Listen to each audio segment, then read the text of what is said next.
Hi viewers, welcome back to my channel politics subscribe. आप लोगों को पता है सर्दियाँ आ गई हैं। कल मेरी अम्मी शॉपिंग करके आई है ना, फिर मुझे पता चला है कि सर्दियाँ भी आ गई हैं। हम लोगों ने तो कपड़े ले लिए, मैं आप लोगों को दिखाती हूँ। मेरे तो बड़ा ही प्यारे सूट हैं। आप लोग भी कमेंट करके ज़रूर बताएं कि आप लोगों ने सर्दियों के सूट लिए या नहीं लिए, अभी शॉपिंग करनी है या नहीं करनी है।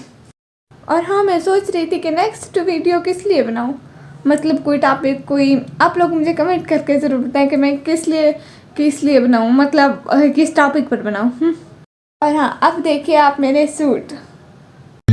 दिलबर ओ दिलबर, ये कैसा सफर है, चाहत मेरी हर क्यों बेअसर है। इश्क तो रुतबा ऊंचा करे है, हमको लगी रे किसी की नजर।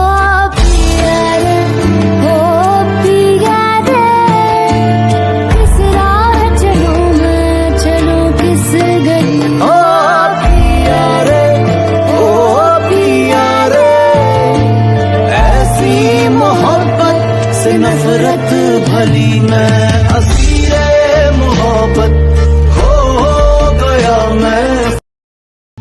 दिलबर ओ दिलबर, ये कैसा सफर है, चाहत मेरी हर क्यों बेअसर है। इश्क तो रुतबा ऊंचा करे है।